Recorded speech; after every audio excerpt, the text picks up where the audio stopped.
Hey, thank you for coming to my show. I think you'll hear something today that makes you click that like button, share with your people, and subscribe so you don't miss what's next. Let's stay connected. Tell me what you think in the comments. Welcome to Our Unseen Dads, where we highlight and recognize the genius and greatness of black dads. Today we have brother Tobias Wilson. How are you today, Toby? I'm doing good. How about you? I'm good, brother. I'm good. Good to see you. Good news. Good to be seen. So how I like to start my show is, who are you? My name's Tobias. Grew up in Evanston. Went to Evanston schools, public schools. Went to the high school. Lifelong Evanston resident. Plenty of friends, family, all from Evanston. Me personally, I'm a guy who loves sports, love family, love my friends, love life in general. I try to be as positive as I can be. I see the glass half full instead of empty. Try to, inspire others to, see things in a positive spin. So I'm always trying to be on a positive spectrum. Love life, love people. Who was your dad? My dad, Thomas Sexton, one of the best dads that you could ever ask for. Was in my life, still in my life. Talk to him. If I don't talk to my dad or text my dad during the day, something's wrong.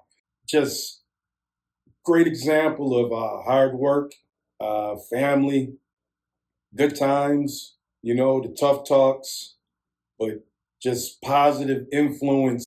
The way he treats people, the way he helps people. I definitely look up to him, and he's definitely, one of the most positive influences in my life.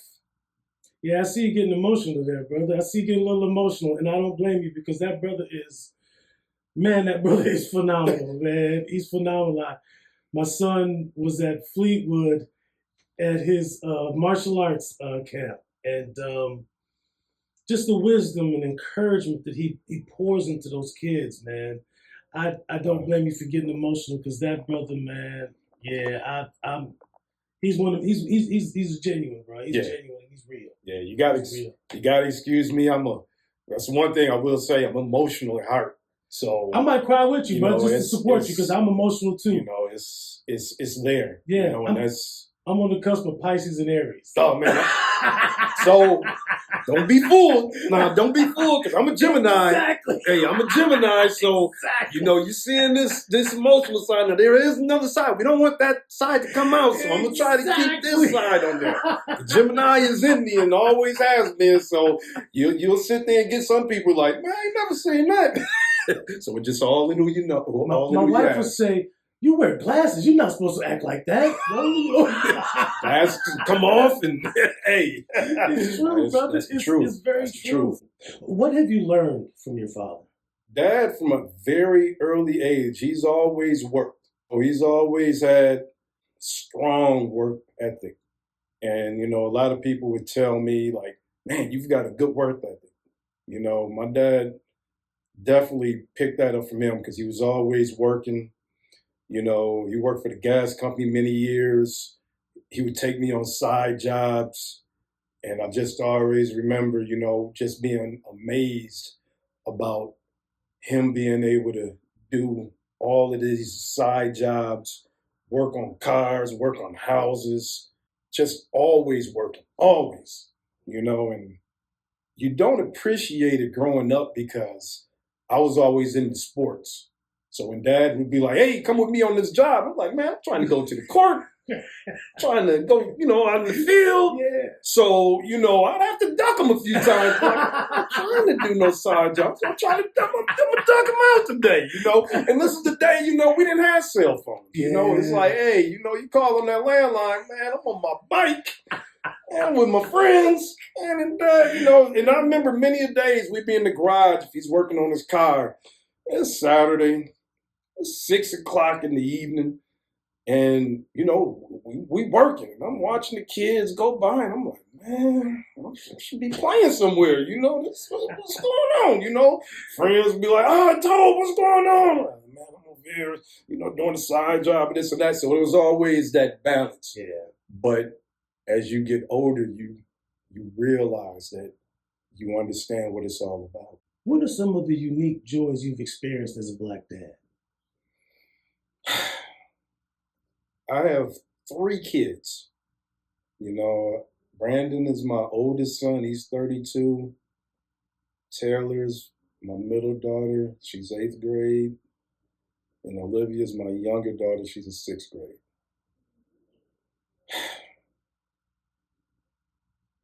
Time, just spending time for me is everything. So as Brandon was growing up, I was younger. I was younger. When you're younger and you have kids, it's a little bit different. But the one thing I enjoyed was always spending time with him. And it's the little things. It's the talks when we were at GGO's, the rides when we're going somewhere, it's the talks and the little things. It's not, and there's been plenty of events, I'll go to the sporting events and that was always cool. But it's those little times. And me being a younger dad at that time, I was probably a little harder on him, but that's how it was for me growing up. It was, do as I say. It was. I look back at it, and I probably would have done things differently if I was a little bit older. But just watching him mature and become the man that he is, he's a police officer. The discipline that I was giving him back then, I hope helped create into that. And his mom did a great job, you know. But I always remember the talks, and it's even with my younger daughters, it's the talks, it's the being around the dinner table, the talks about what's happening at school, what's happening in their lives. And on the flip side, I like to bring them in and tell them what's happening at my job, things that happen throughout my day. Those moments are everything. What advice would you give to other Black dads navigating fatherhood today? It's a great question. It's a great question. Time. Time being spent with your kids is number one. And I say that because, we live hectic lives. I know job demands is everything. I know money has to be made. But there comes a point where time with the kids, easier said than done. Time with kids over the money will benefit your kids in the longer run because it goes so fast and the unexpected, you can't plan for the unexpected. For me, I can tell you a personal story. I got hurt at the job when I was 39, going on 40. I'll never forget it.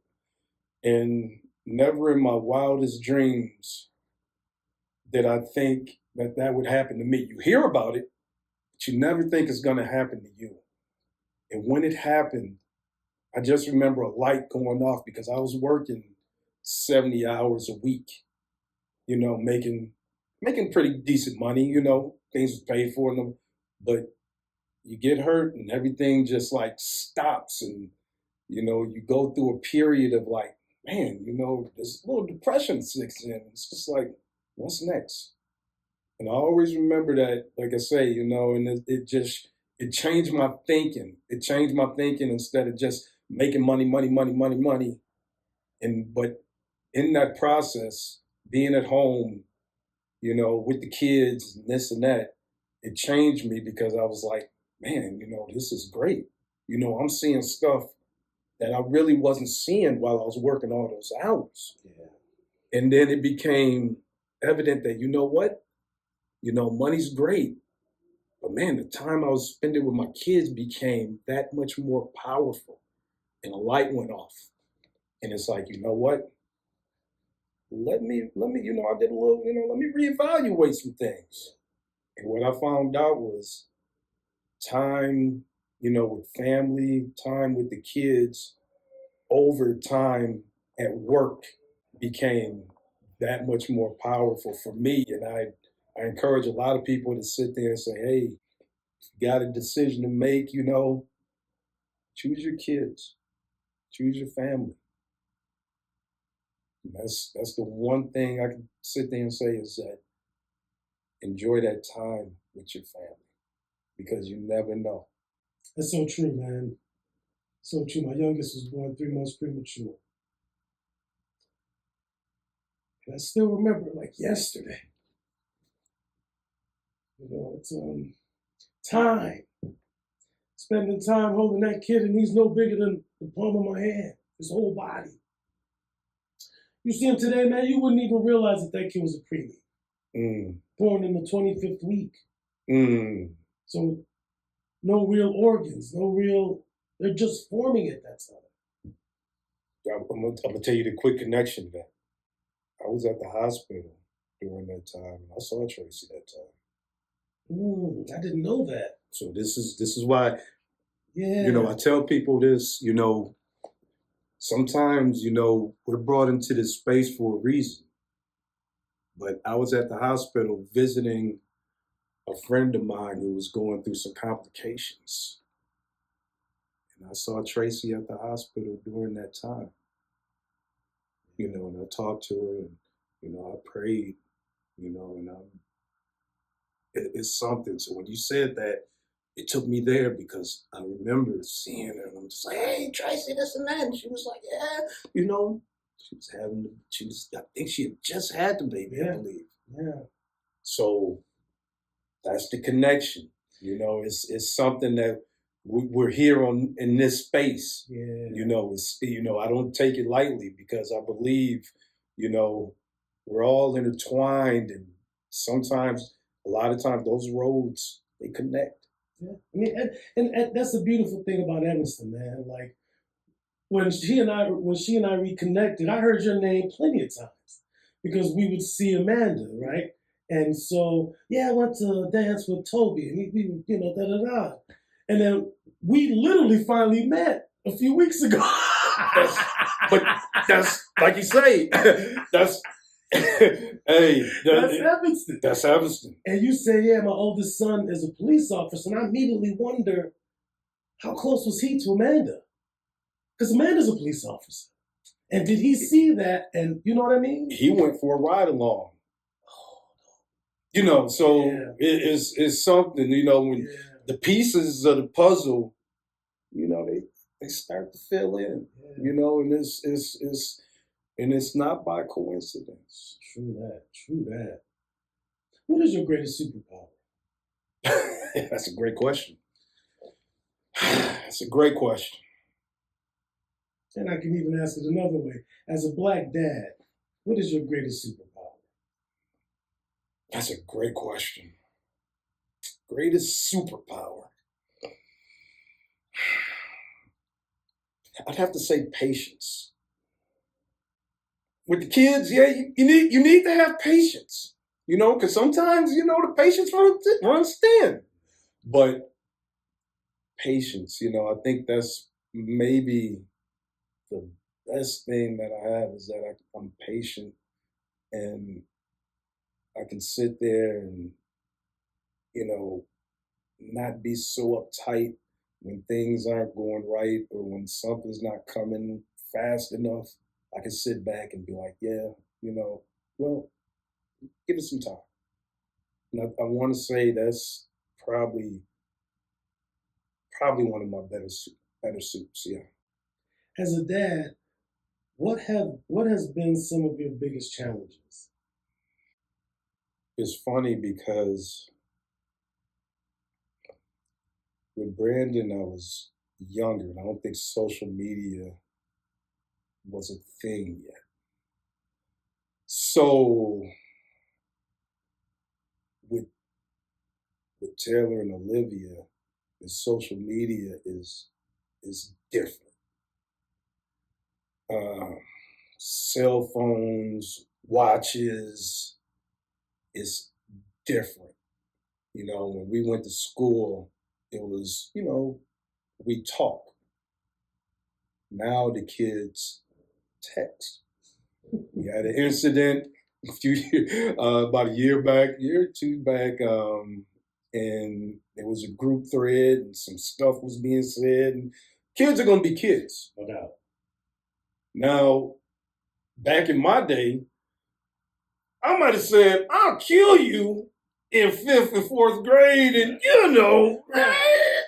I met with my friends. Man, you know what I'm saying? Exactly. And I said it.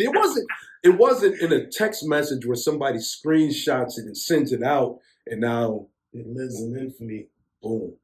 So being able to tell my kids that, hey, and it's hard because they're kids.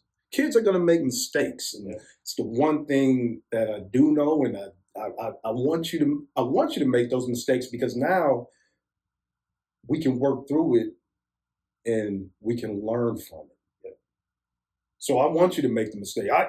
It's funny because when Brandon was growing up, he never made any mistake. I wanted this kid. I was like, man, go get in some trouble so I can sit there and put it to you, man. Yeah. But he was just that kid who rarely made a mistake. And when he did, I'm gonna jump on him. But I need you to make those mistakes, because that's how you sit there and grow. That's how you grow. So, but the technology, I think that's the biggest thing, is telling the kids that, hey, think before you hit send. That's it for me, is the technology with the social media and just the phones in general and texting, because nobody gets on the phone and talks and put on a little music in the background and, man, this is, you get to change the voice to like, hey, this is so-and-so. I got Ready for the World playing in the background, some the bars or something. But man, my kids, they be laughing at me because, I'm at home. I was like, man, they put it on Drake or something. I'm like, put on this Luther Vandross, you know what I'm saying? Put on this, man, come on. Y'all don't know, you know what I'm saying? Put on this Frankie Beverly Mays. But I think that's the biggest challenge of social media and just the phones in general. It's a different world. It's a different world. It's interesting you say that, because so as we raise our youngest son, we love for him to spend time with his grandparents. Oh, yeah. So he spent a lot of time with my father-in-law before my father-in-law passed, and he still spends a tremendous amount of time with my mother-in-law. Oh. So he'll come home, and sometimes we're playing music, and we'll play like, Earth, Wind, and Fire.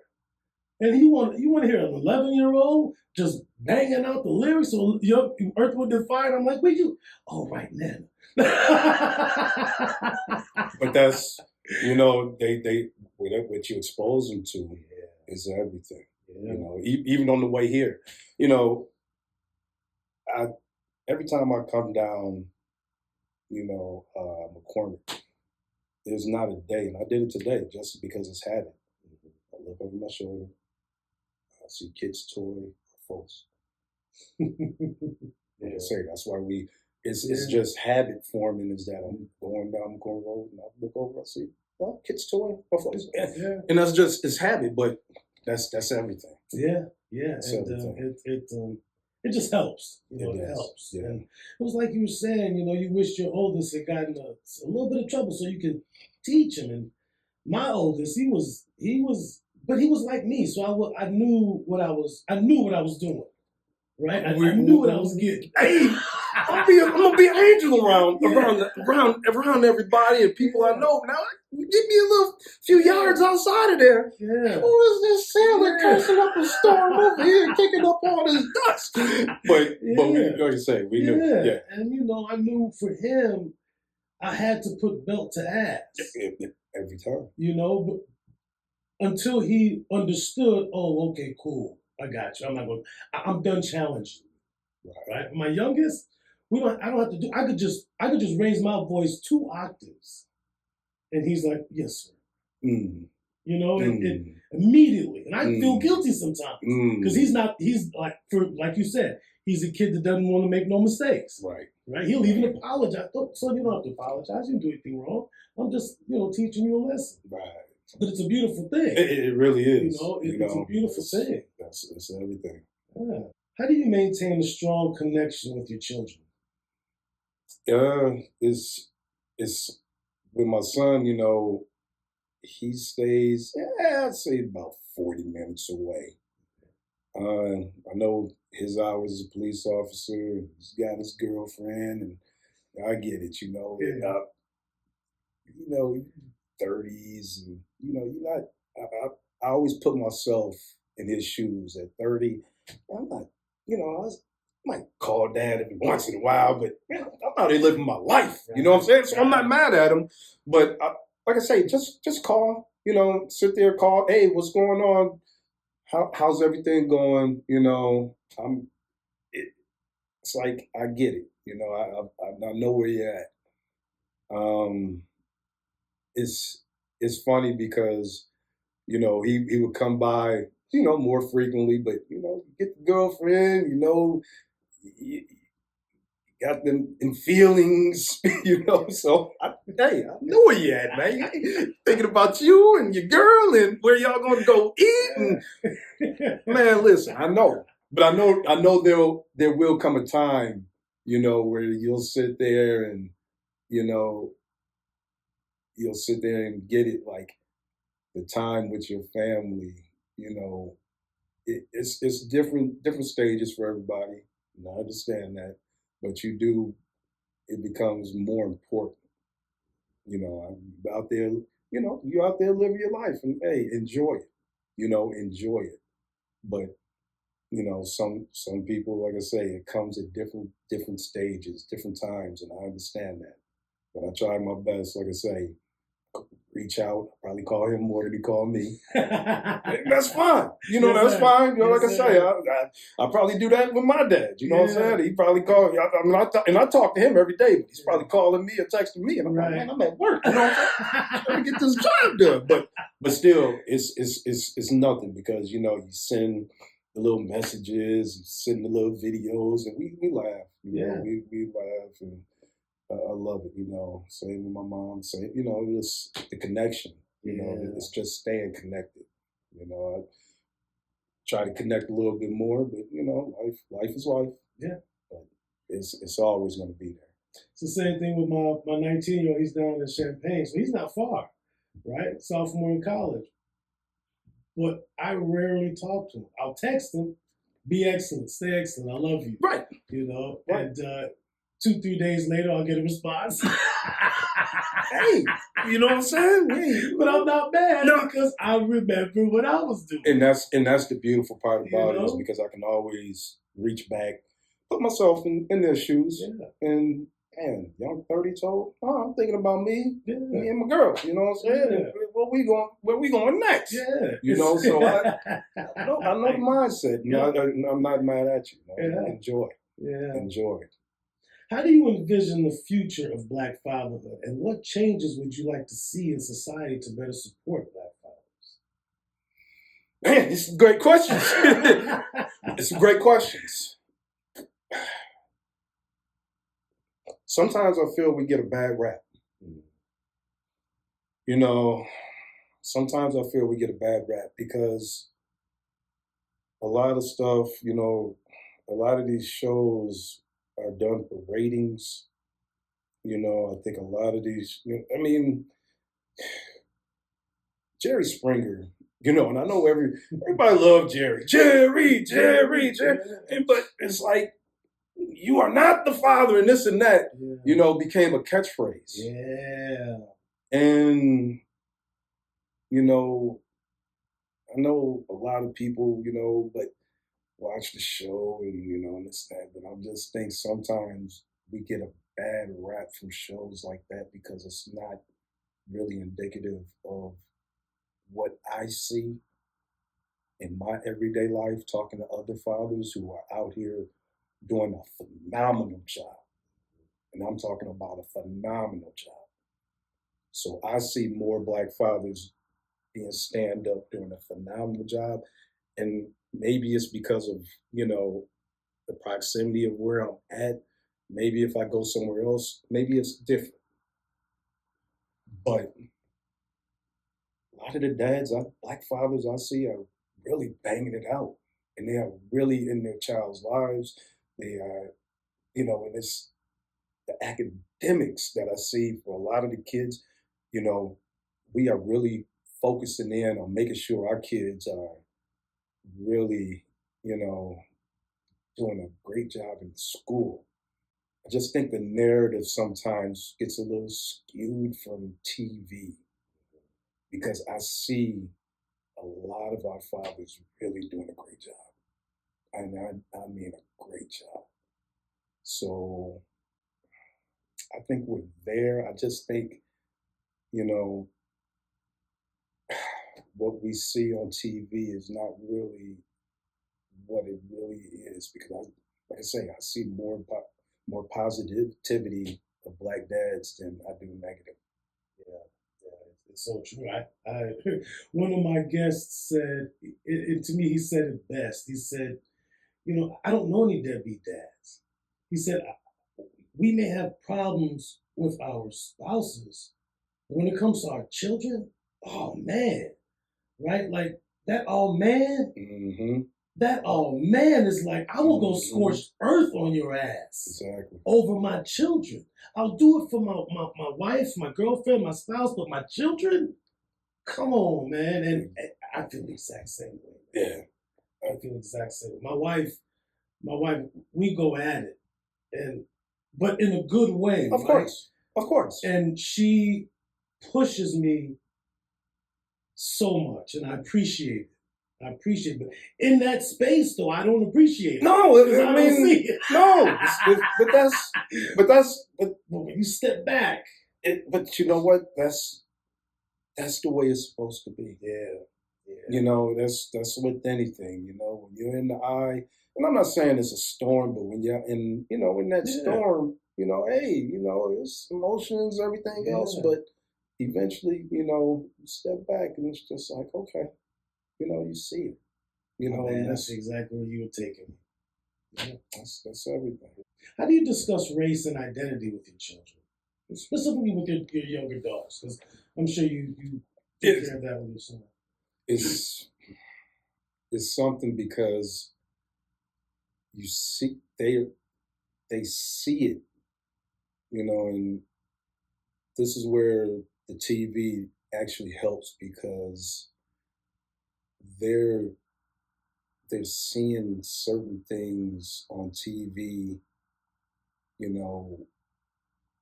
there's certain things that goes on in our lives that me and my wife tell them about, and we use examples. When my daughter had a soccer tournament in Minnesota, we went to the George Floyd Memorial and explaining to them, who George Floyd was, what happened, and them seeing, all the murals and this and that, Eric Gardner, just certain things that's happening. We let them know, and I think for us personally, and having police officers, my sisters, a police officer, my son's a police officer, it gives an even more unique perspective because, we're like, telling them, not all cops are cops, like got family members as police officers, and I'm just like, not everybody was just like, you got to sit there and judge everybody individually. It's an individual basis. And we try to drive that home, like, you're going to meet a lot of different people in your lifetime. And the hardest thing is if you see somebody that, doesn't look like you, maybe dressed different than you or this and that, the hardest thing is not to judge off of appearance right away because you never know. You never know. Um, and we live it, because I'm friends. I don't like to sit there and be like I'm friends with all different type of races, but I am. Yeah. And I'm and the kids, the They kids see are that. always watching. Is the one thing that I do know. As I was growing up, I was always observant, and I can always watch how my parents interacted, and I love it because they interacted with everybody, all shades, walks, and life, and I think hopefully I know I'm the same way. I think growing up in Evanston is unique because we have that, we have that diversity. I remember going to school, going away to college at SIU, and there was some people who had never been to school with a black person, and some people who had never been to school with a white person. And it was a culture shock for them. And I just remember, there was a bunch of us that went down from my high school, so we'd all be at the lunch table, and we had all different nationalities. And it was like, Toad, man, who you sitting with? I was like, oh man, come on over here. This is so and so. This is dude. This is that. And it was, and what the thing about it is, he was like, man, these dudes is cool. I was like, oh yeah. I was like, we, went to high school together. Some of us went to grade school together. And it was eye opening for a lot of people. And I hope it helped in the long run because it was, people was like, man, I never went to school with a this and that. And I was like, man, it's good people out here. I was like, it's good people out here, and that's the one thing, it's like, just don't judge, don't judge until you sit there and get to know somebody. So true. So very true. I grew up in Evanston but went to Loyola Academy. I mean, and exactly what you said. I had friends, and this is 1986 when I'm a freshman. I had friends who had never seen, much less go to school with, a black person, right? And like you said, don't judge a book by its cover, because it ended up happening that way. And some of my friends to this day are, lawyers, business owners, real estate moguls, all walks of life. It's very true. It's very true. And you said something that's interesting. You said you and your wife teach your children certain things about your relationship. As a black dad, are you conscious that you are the example to your daughters of the male or of the mate or partner that they will have, and how you? I'm glad you asked me this question. And if you talk to my daughters, they will tell you this. I tell you what.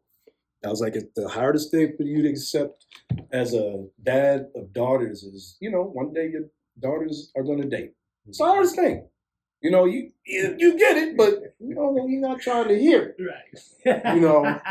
So it's funny because the first day I tell you, I was like, if you ever bring some boy in here that has his pants down, if you ever thinking about having a relationship with some boy that wears his pants down, under his, I was like, don't even do it. Yeah. I was like, don't even play yourself. I was like, if you bring somebody, I will whoop him. I will bring my belt and pull your pants, I was like, so, it's funny because, I love my wife. Me and my wife are like best of friends. So you're going to hear more laughter and just jokes and silliness. And, that I want them to sit there and have somebody whoever they're involved with later on in life to be, have them in their best interest. Because I look out after my wife. My wife looks out after me. It's funny because she gets home a little bit later than I do. And the running joke around the house is, I stick My mother-in-law stays with us. Okay. So she likes to, get dinner ready and this and that. And sometimes she'll get dinner a little bit early before my wife gets home. And they're like, Dad, are you eating with us? I was like, no, I'm waiting on Keith. And before I even say it, my girls would be like, Dad's waiting on Mom. Yeah. But it's like that, and when we're in the car, the laughter, the back and forth banter, the teasing, but they all join in, and I want them to sit there and whoever their partner is to make sure that they've had your best interest, and they see that, and I tell them that. I was like, hey, if it doesn't feel right, if your gut is telling you don't feel right, then hey, just give me a call, let me know. It's like if you don't want to talk to me, talk to Mom, but they know they can come to us if there's ever an issue, later on in life. Yeah. It's interesting because I am very conscious raising two boys. I'm very conscious of how I want them to treat their partners. Mm-hmm. So I make sure that I treat my wife with respect. Mm-hmm. They may see us, and we will let them see us argue. They have to. They have to. Because they need to know that you can argue and then make up. They have to. And plus, they need to know that this is part of the relationship. It's not always going to be sunshine and rainbows. Yeah. There are going to be, sometimes where, we disagree. Yeah. But it'll never get to physical violence. It'll never get to a place where it escalates to that. Words be said, doors ain't gonna really be slammed, but we're gonna go back and forth a little bit. You know what I'm saying? But it'll never get to be disrespectful. Yeah. It's always gonna be, dig in, as the kids say, 10 toes down. You know what I'm saying? But they have to see that. They have, because otherwise you're setting them up for failure, because it's not always gonna be. It's not always going to be the perfect situation. There's going to be times when, hey, you disagree and you're on different wavelengths. Yeah. But you can also see us come back together, which is a beautiful Exactly. But like I say, you're going to see more good times than bad. And there's, every once in a while. Yeah. But it's like you said, it actually fortifies the relationship too.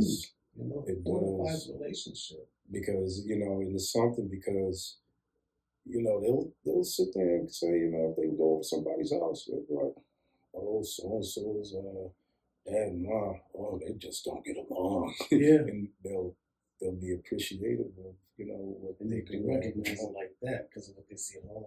Mm-hmm. What strategies did you use to instill confidence and pride in your children?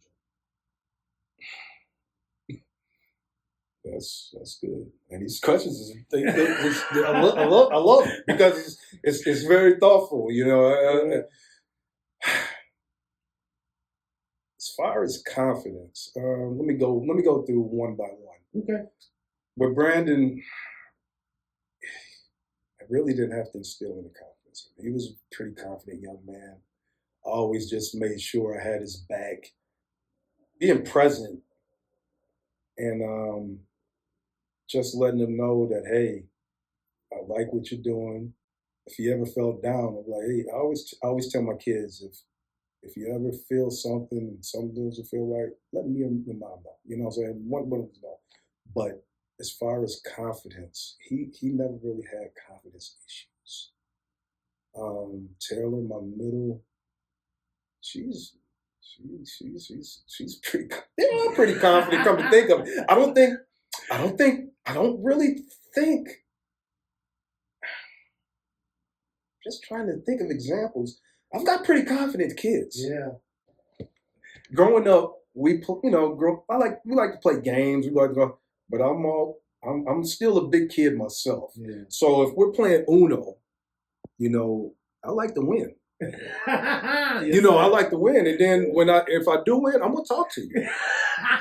You know, I'm gonna talk to you. So, you know, if we playing Monopoly, if we playing Jacks, if we playing anything, if we playing hopscotch, if we jumping rope and seeing how many times you can go, I'm trying to win. Yeah. So I hope that helped build confidence, because them seeing me being competitive, hopefully that rubbed off on them.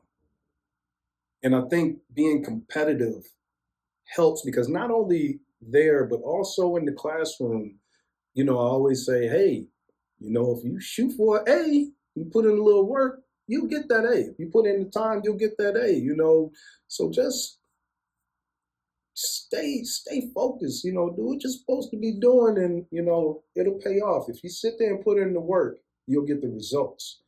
And I say all of them are doing pretty well in school, and the confidence, I don't think it's ever really been a problem. It's funny, dog. I'm gonna tell you something. The confidence runs in your family. Yeah, it runs in your family. I know your dad. I know your sister. I know Emmy. I know Wilson. Yeah, it's funny because I sit there. It's funny because I sit there and I think Amanda's husband Bill and my wife Key.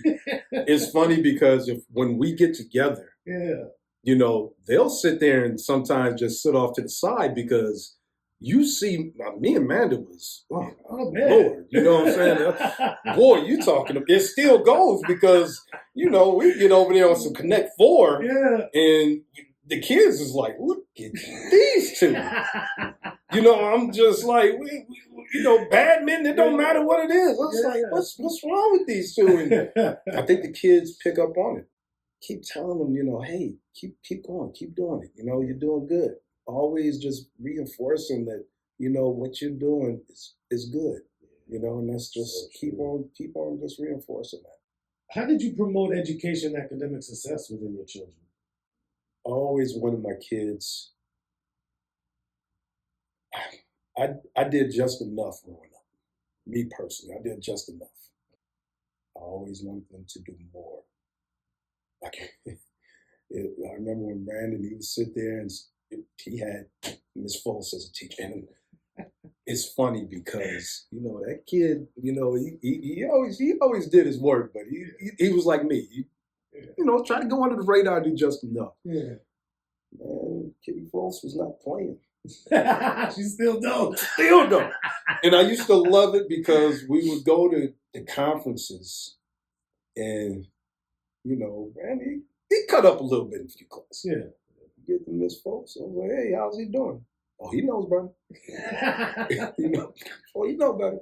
I was like, hey, and I asked him, I was like, you ain't gonna mess? He's like, oh no, I ain't gonna mess around. Yeah, I know you ain't. I know you ain't. Because she got a right to bust your head, and she'll do it. But it's I just focusing, young, having reading, making sure. It's like the younger you can get to them, the better. Yeah. You don't want to lose them, at a young age. You sit there and feed it to them young, and it carries over. Yeah. And that's so I think that's the one thing I say. My wife being a teacher, my mom, she's a TA, so it's just like there's always been books, there's always been reading. I love it because the girls love to play Scrabble. Yeah. Now, how many kids like to play Scrabble? And I'm talking about, middle school and grade school. Sometimes I'm walking in the house and girls over there playing Scrabble, and I'm just like, that's what we doing, huh? I was like, that's, so older. To me, it's older, but I was like, I got, middle schoolers playing Scrabble instead of, I try to introduce, let's play some spades, you know what I'm saying? Because if I play Scrabble, I know I'm losing. Right. You know what I'm saying? I ain't got the vocab. But these kids, I'm amazed. Yeah. I'm amazed because some of the words that's coming out their mouth, I tease my wife to this day. I was like, she likes to watch, Jeopardy and this and that. And I'm over there like, man, Price is Right coming on. You know what I'm saying? Something I like. You know what I'm saying? Can we play some games? I like that. I can win. Yeah. I'm not winning at Scrabble. I was like, I'm amazed some of the words that's coming out of these kids' mouths. I was like, I ain't said them words in 50-something years, 50 plus years. But that's what you want. Yeah. That's what you want. It's so funny because my wife is phenomenal at Scrabble. And we used to play games, and I got to a point where I don't want to play Scrabble because, like you said, those words, I don't know those words. But if I want to play chess, she's like, I know how to play chess, but I don't want to play chess. Oh, you don't want to play it. Right, something I can beat you don't want to play. But I'll play Scrabble even though I don't want to because... And I want my kids, and like I say, it's nice, and like you say, them knowing more words than them, man, they killing me in the points, but I was like, I'm happy because I see your success. Yeah. And they see it. What community resources or support networks have you found helpful in your journey as a Black father? I stay at Gurney. I wish we had a place like the Oaks. Me growing up, I had Foster, Fleetwood. That's what we went to. That place was everything. Now they don't have that up where we're at. So, I can't say there's not. There's resources there. I'm probably, like I say, but the kids are thriving just within the structure of the family. We haven't gotten to the place where I've used any resources up that way. I'm just trying to, the park district, as far as sports, but as far as schooling, we're making sure that we're on top of it and just doing everything possible that we can. Now, if it comes to it, then, later on down the line, we'll see. Yeah, as of right now, as far as the resources part, I wish there was a place like a community center like Fleetwood was to me back in the day, because I know that was everything for me, where, would go. Tasha's dad, Lonnie, used to have something where we'd all come together and just talk about, life, real life lessons. I'll take that with me to the grave, just some of the talks we had. My kids really, they really haven't experienced anything like that. I know there's a few programs like Jack and Jill. I know Amanda's my sister's doing Jack and Jill. I think that's a great program. We haven't gotten there yet. It's been hectic with everything, everyday life going on. Will the stigma of Black dads not being involved ever disappear? I'm not going to go political.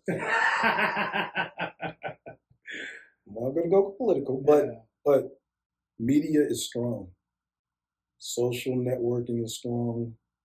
So a lot of stuff of what you see, it shapes different views.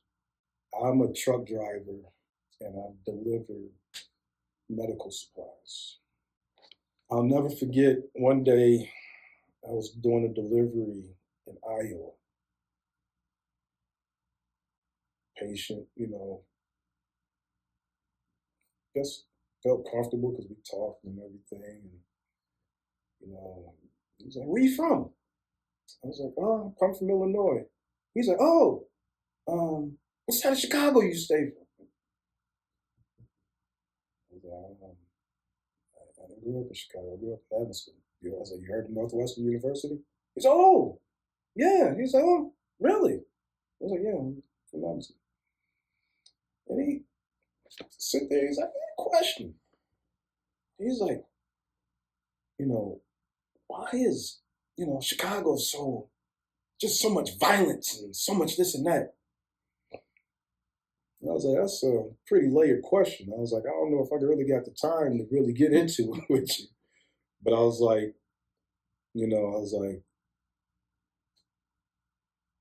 I told him this is my first time in this area in Iowa. It's like, it's pretty, you know, pretty country. I was like, he's like, yeah, he's like, he's like, yeah, we really don't see anything, we don't really get a lot of black people around here. And, we just see what we see on TV. And I was like, yeah, sometimes that's the problem. I was like, what you see on TV, is probably the worst of the worst, but that's not the majority of what's really going on. I was, and I told him, he was like, he's like, I was like, I was just like, because I was like, just like when we first met, you thought I was from Chicago. I was like, yeah, I was just like, the media is powerful. It's powerful, and it can be used in a great way. But sometimes when you're not exposed, and you don't, and you're limited in contact with people who you perceive that looks like one way on TV, it's not always the case. It's not. Just it. I hope that we all could sit down with somebody of a different race, ethnicity, and really have a talk and understand that what you're seeing on that television, that doesn't bond for everybody. That's not for everybody. That's not how it really is. You're seeing probably just a microcosm of what's really going on. It's hard because in some areas of the world, it's all you know. But think I think you're starting to see a shift, and I'm hoping, it's a shift for the positivity because we're doing amazing things as black dads. One day it should just be we're doing amazing things as fathers. I think it's coming. I see great things happening if we just keep striving and keep doing what we're supposed to be doing. It's infectious. These kids, like I say, they're watching our every movement. And it's not just our kids, other people's kids watch you too. And you just never know what kind of effect you can have on somebody else's kid. One of my best buddies, Mr. Cherry, Mr. Warren Cherry. I would go over to my buddy Mike Cherry's house, and man, he was just a powerful voice. Lost him way too soon.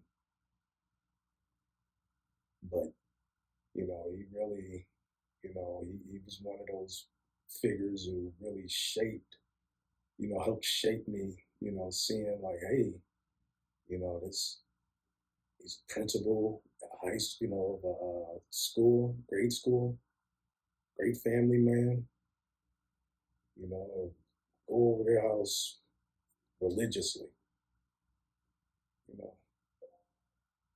But, there's people always, kids are always watching. Not just your parents, but they're watching other parents too. And you never know what type of effect that you're gonna have because kids, they see things and they remember things, and you could be shaping somebody that you don't even know. And that's just as long as we keep doing what we're doing, we'll get there. You know, I try to make all the kids events. I remember the parents who used to sit there and be at all the events for like some of my friends. Now me, I always told my parents stay away. You know what I'm saying? I was like, I'm good, stay away. You know what I'm saying? But I remember all the parents, who always came to the kids events, and I was like, yeah, I'm gonna be that. Yeah, you know, I'm gonna be that. I want to be that parent. And I sit there and I tell him to this day, I was like, I'm doing what you used to do. I'm doing what you used to do because now I get it. You know, being present. You know, being present is just everything. And the kids is going to always remember that. They'll always remember who was present. They'll always remember who's present.